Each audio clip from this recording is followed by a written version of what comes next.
ओम नमो भगवते वासुदेवाय नमः। ओम नमः शिवाय। प्रिय भक्तजनों, आज हम विनायक चतुर्थी की कथा का श्रवण करेंगे। सनातन धर्म में विनायक चतुर्थी के व्रत का बड़ा अधिक महत्व है। ये व्रत भगवान गणेश की पूजा को समर्पित होता है। इस व्रत को करने से व्यक्ति को सुख समृद्धि और ज्ञान की प्राप्ति होती है। व्रत को करने से, दान पुण्य करने से व्यक्ति को पुण्य फल की प्राप्ति होती है।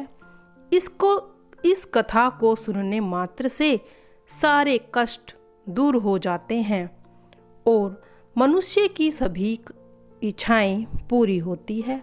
इसलिए इस कथा को सुनना जरूरी होता है। गणेश चतुर्थी व्रत करने से घर परिवार में आ रही विपदा भी दूर हो जाती है और कई दिनों से जो रुके हुए मांगलिक कार्य हैं वह भी संपन्न हो जाते हैं। तो बोलिए गजानन भगवान की जय। एक समय की बात है कि विष्णु भगवान का विवाह लक्ष्मी जी के साथ निश्चित हो गया। विवाह की तैयारी होने लगी। सभी देवताओं को निमंत्रण भेजे गए, परंतु गणेश जी को निमंत्रण नहीं दिया गया। कारण जो भी कुछ रहा हो, अब भगवान विष्णु की बारात जाने का समय आ गया। सभी देवता अपनी पत्नियों के साथ विवाह समारोह में आए। उन सब ने देखा कि गणेश जी तो कहीं दिखाई ही नहीं दे रहे। तब वे आपस में चर्चा करने लगे कि क्या गणेश जी को न्योता नहीं आया या गणेश जी स्वयं नहीं आए। सभी को इस बात पर आश्चर्य होने लगा। तभी सबने विचार किया कि विष्णु भगवान से ही इसका कारण पूछा जाए। भगवान विष्णु जी से पूछने पर उन्होंने कहा, हमने गणेश जी के पिता भोलेनाथ महादेव को न्योता भेजा है। यदि गणेश जी अपने पिता के साथ आना चाहते हैं तो आ सकते हैं। अलग से न्योता देने की कोई आवश्यकता नहीं थी। दूसरी बात यह है कि उनकी सेवा के लिए 1.25 मन मूंग, 1.25 मन चावल, 1.25 मन घी और 1.25 मन लड्डू का भोजन दिन भर में चाहिए। यदि गणेश जी नहीं आएंगे तो कोई बात नहीं। दूसरे के घर जाकर इतना सारा खाना खाना अच्छा नहीं होता। इतनी वार्ता कर ही रहे थे कि किसी ने सुझाव दिया, यदि गणेश जी भी आ जाए तो उनको द्वारपाल बनाकर बैठा देना कि वो आपका घर का ध्यान रखेगा। आप तो चूहे पर बैठकर धीरे धीरे चलोगे तो बारात से बहुत पीछे रह जाओगे। यह सुझाव भी सभी को पसंद आ गया। अब क्या था, विष्णु भगवान ने भी अपनी सहमति दे दी।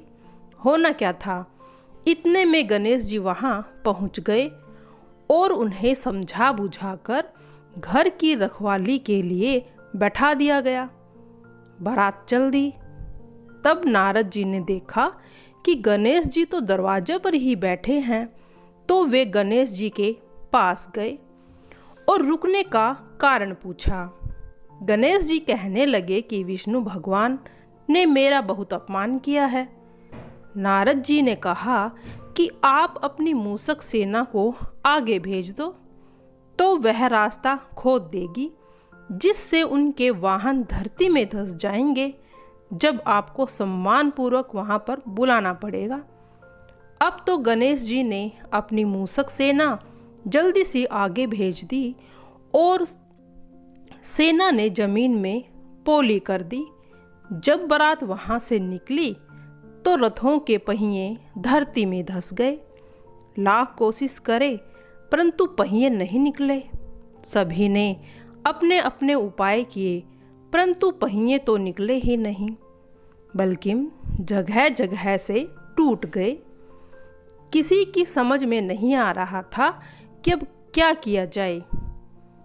तब तो नारद जी ने कहा, आप लोगों ने गणेश जी का अपमान किया है। आपने अच्छा नहीं किया। यदि उन्हें मनाकर लाया जाए तो आपका कार्य सिद्ध हो सकता है और यह संकट भी टल सकता है। भगवान शंकर ने अपने दूत नंदी को भेजा और वे गणेश जी को लेकर आए। गणेश जी का आदर सम्मान के साथ पूजन किया। तब वहीं रथ के पहिए निकले। अब रथ के पहिए निकल तो गए, पर वे तो टूट गए थे। उन्हें कौन सुधारे? पास के खेत में खाती काम कर रहा था। उसे बुलाया गया। खाती अपना कार्य करने से पहले श्री गणेशाय नमः कहकर गणेश जी की वंदना मन ही मन में करने लगे। देखते ही देखते खाती ने सभी पहियों को ठीक कर दिया।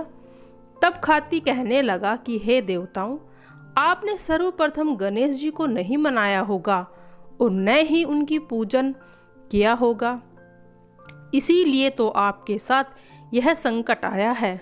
हम तो मूर्ख अज्ञानी हैं, फिर भी गणेश जी की पहला पूजन करते हैं, उनका ध्यान पहला करते हैं। आप लोग तो देवतागण हो, आपने तो फिर भी यह नहीं किया। आप कैसे भूल गए? अब आप लोग गणेश जी की जय बोल कर जाएं तो आपके सभी काम बन जाएंगे और संकट भी नहीं आएगा। ऐसा कहते बारात वहाँ से चल दी। भगवान विष्णु का लक्ष्मी जी के साथ विवाह संपन्न हो गया। सभी सकुशल घर लौट आए। हे गणेश जी महाराज, आपने विष्णु को जैसो कारज सारियो, ऐसो कारज सबको सिद्ध करियो जी। बोलो गजानन भगवान की जय। शहर में देवरानी जेठानी रहती थी। जेठानी अमीर थी और देवरानी गरीब थी। देवरानी गणेश जी की भक्त थी।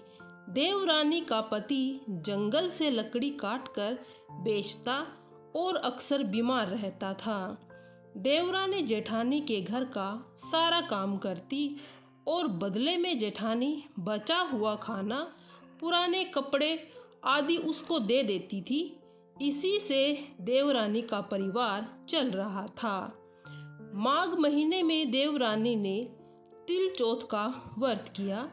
5 आने का तिल व गुड़ लाकर तिलकुटा बनाया। पूजा करके तिल चौथ की कथा सुनी और तिलकुटा छीके में रख दिया और सोचा कि चांद उगने पर पहले तिलकुटा और उसके बाद ही कुछ खाएगी। कथा सुनकर वह जेठानी के यहाँ चली गई।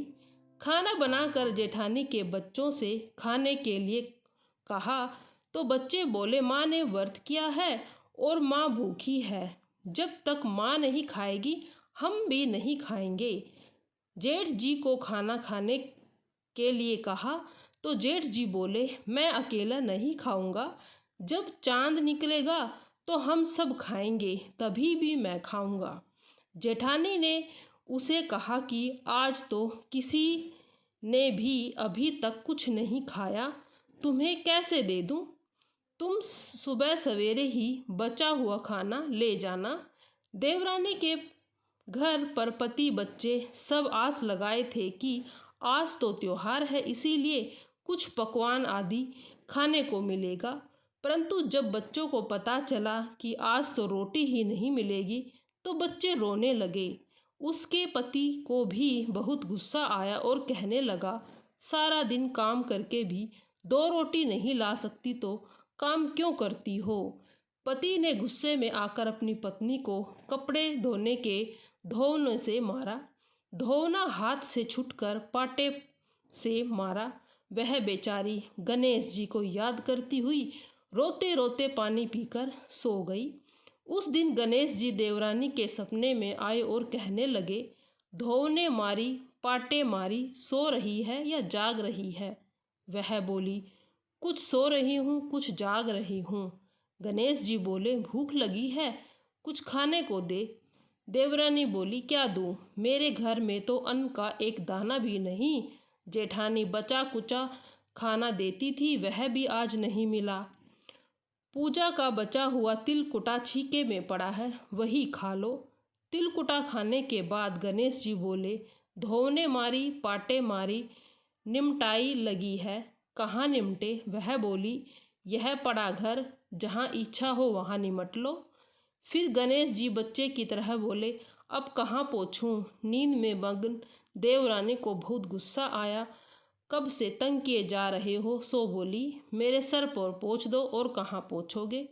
सुबह जब देवरानी उठी तो यह देखकर हैरान रह गई कि पूरा घर हीरे मोती से जगमगा रहा है। सिर पर जहाँ विनायक जी को पोंछनी कर गए थे, वहाँ पर हीरे के टीके बिंदी जगमगा रही थी। उस दिन देवरानी जेठानी के यहाँ काम करने नहीं गई। बड़ी देर तक राह देखने के बाद जेठानी ने बच्चों को देवरानी को बुलाने भेजा। जेठानी ने सोचा कल खाना नहीं दिया, इसीलिए शायद देवरानी बुरा मान गई। बच्चे बुलाने पर गए। बोले, चाची चलो, माँ ने बुलाया है, सारा काम पड़ा है। देवरानी ने जवाब दिया, अब इसकी ज़रूरत नहीं है, घर में सब भरपूर गणेश जी की आशीष से है। बच्चे ने जाकर अपनी माँ को बताया कि चाची का तो पूरा घर हीरे मोतियों से जगमगा रहा है। जेठानी दौड़ते ही देवरानी के पास आई और पूछा कि यह सब कैसे? देवरानी ने उसके साथ जो हुआ था वह सब कह डाला। अब घर लौट कर जेठानी अपने पति से कहती है कि आप मुझे धोने और पाटे से मारो। उसका पति बोले कि भली मानस, मैंने कभी तुझ पर हाथ ही नहीं उठाया, मैं तुम्हें धोने और पाटे से कैसे मार सकता हूँ? वह नहीं मानी और जिद करने लगी। मजबूरन पति को उसे मारना पड़ा। उसने ढेर सारा घी डालकर चूरमा बनाया और छीके में रख कर सो गई। रात को चौथ विनायक जी सपने में आए और कहने लगी, भूख लगी है, क्या खाऊं? जेठानी ने कहा, हे गणेश महाराज, मेरी देवरानी के यहाँ तो आपने सूखा तिल कुटा खाया, मैंने तो झरते घी का चूरमा बनाकर आपके लिए छीके में रखा है, फल और मेवे भी रखे हैं, जो चाहे खा लीजिए। बाल स्वरूप गणेश जी बोले, अब निमटे कहाँ? जेठानी बोली, उसके यहाँ तो टूटी फूटी झोपड़ी थी, मेरे तो यहाँ कंचन के महल है, जहाँ चाहो निमटो। फिर गणेश जी ने पूछे, अब पूछूं कहाँ? जेठानी बोली, मेरे ललाट पर बड़ी सी बिंदी लगा कर पोंछ लो। धन की भूखी जेठानी सुबह जल्दी उठी गई। सोचा घर में हीरे जवाहरात से भरा पूरा होगा। देखे तो पूरे घर में गंदगी फैली हुई थी, तेज बदबू आ रही थी। उसके सिर पर भी बहुत सी गंदगी लगी हुई थी। उसने कहा, हे गणेश जी महाराज, यह आपने क्या किया? मुझसे रूठे और देवरानी पर टूटे। जेठानी ने घर और की सफाई करी और बहुत कोशिश करी, परंतु गंदगी और ज़्यादा फैल गई।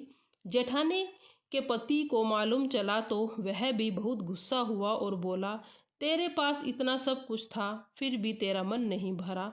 परेशान होकर चौथ के दिन गणेश जी की मदद से विनती करने लगा।